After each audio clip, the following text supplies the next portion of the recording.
I was teaching people guitar and they're like, you're really good. I'm like, I'm terrible. Yeah. But, you know, to somebody else, you know, if you can do something because you've spent hours on it, suddenly you are, you know, a lot further along. So how can somebody find their genius? I would say, and you said this to me the other day, listen, not just listen to, there's people around you that will give you clues.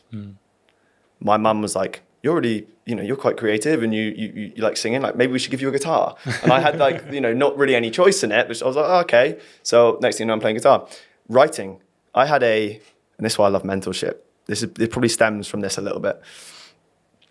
I had a teacher, English teacher, who really believed in me. And he was like, you have a really good way of writing. I was a kid, but he really believed in me and he saw something in me. He saw the spark in me and he nurtured it. Next thing you know, I like writing.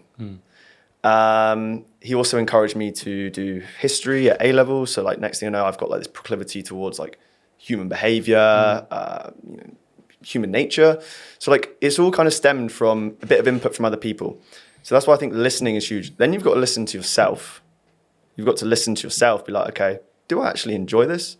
Or is this just a shiny object syndrome kicking in? I'm just doing this because it's a fad and because everyone's doing it and because, you know, like Alex Hormozy says, the girl in the red dress, like everyone's doing videos or like everyone's doing this. It's like, you need to spend time on that one thing and know it's the thing that you enjoy. Get really damn good at it before you fill the cup up completely before you start going into the other areas. Something I've always struggled with.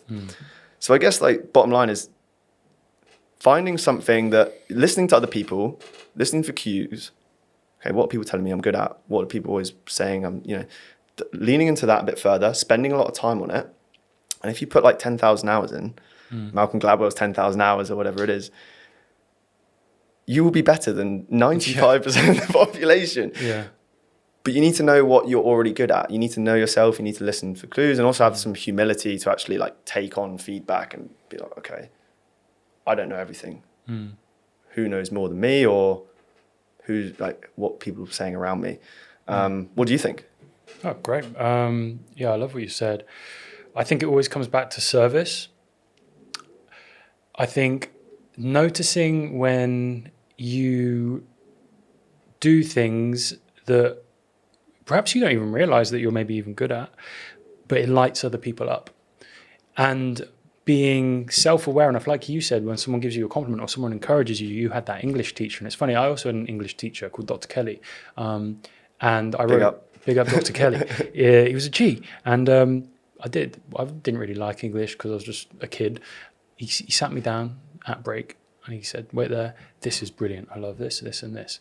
Now, I'm giving everything in his lessons. I believe that I'm good at writing. I might not be, but that belief of someone that respects you, that you respect, that's going to really propel you to put more time. And it's like a self-fulfilling prophecy. If you believe in yourself and you believe in your ability, you spend more time doing it and then you get better at it and you have the confidence to take more risks, more kind of a bigger action, more massive action towards that thing because you're filled with that confidence. It's amazing. I mean, I spent time in education as a teacher. Like the best thing you can do for those kids is just encourage them. So that's it. Like that's pretty much it. They're smart little things. They know what they're up to. Just encourage them. If you can encourage them, they will go off and they will find their thing. So I think it's noticing that, but also noticing the thing that you do that someone will come back to you and they'll be like, whoa, like how did you do that? Oh, that was amazing. Thank you. Da, da, da. And realize that other people are receiving. Because that's value. When you are giving and people are receiving value, then you know something you can monetize.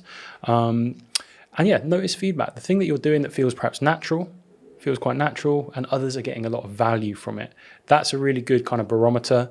And I think it always comes from service. It always comes from giving. It always comes from putting something out into the world.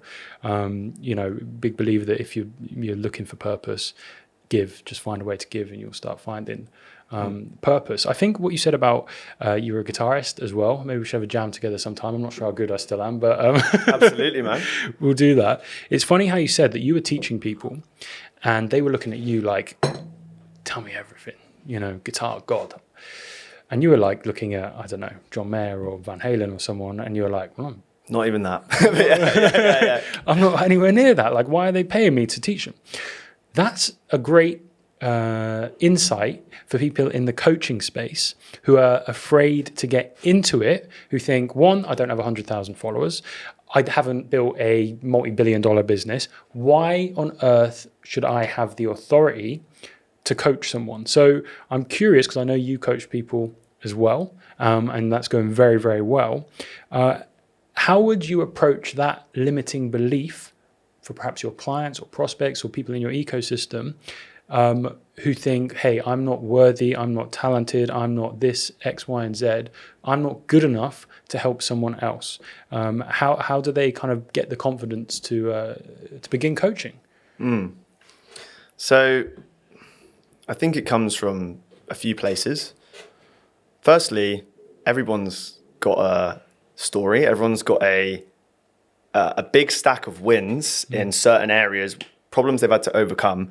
Everybody has value to give. Now, I think the number one thing people should do, number one, because it really builds your audience fast. So if you want to build that audience and get some authority, it's a good way to get yourself out there, is literally start telling your story. You know, you'll start realizing like, shit, like I've actually done a lot of cool shit. I've overcome a lot of challenges. And that is like, you're looking back at the wins. Like, what's it? David Goggins, I didn't read the book, but I know his concept of the cookie jar. You reach it, cookie jars, these cookies are like wins that you've had. And you can reach in there, and that's how you build confidence, is like looking back at the wins. So say like, there's something that you've won a lot at, and like, you need to take mental note of that and give you that confidence. Like you've achieved a lot more than you give yourself credit for. So telling your story like unlocks that in yourself. Again, I'm quoting like a madman at the moment, but That's awesome, man. That's awesome. Steve Jobs, when he gave that speech at the end, it was like I want to say it was like either Stanford or Harvard. He gave a speech and he said, it's impossible to connect the dots looking forward. You can only connect them looking back. So it's like every time you look back at your life, which a lot of people are scared to do. We have traumas, we have problems. You realize things like, I've actually smashed it in a few areas. So that's one way to get confidence. The other way, and people might not, I don't know how people are going to feel about this, but buy coaching. Like if you are willing to pay 2, 3, 4, 5 grand for coaching, you are now mentally prepared to actually ask somebody for that amount of money as well. So it's like, okay, look at the wins that you've got stacked. That's like, look back.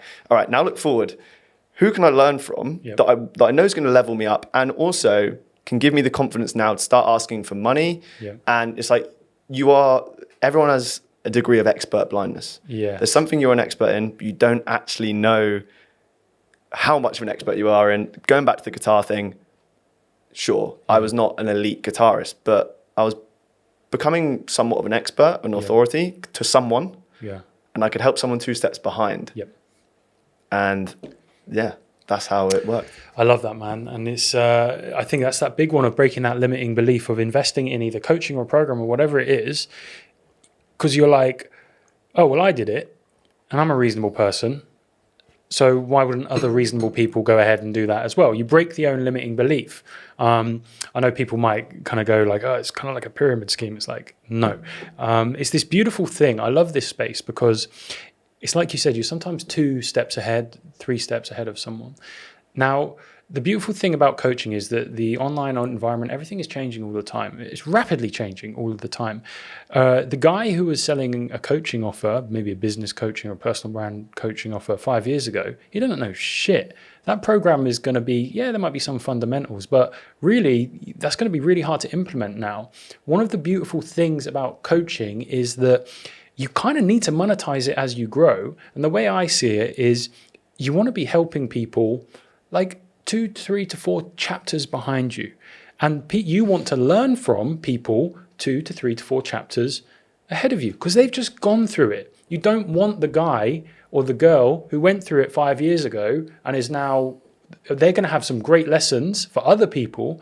You want to see who's recently trodden this path. What wisdom did they gain from going down that path recently? Those are the people you want to get close to. They're the ones living it. They're in it now.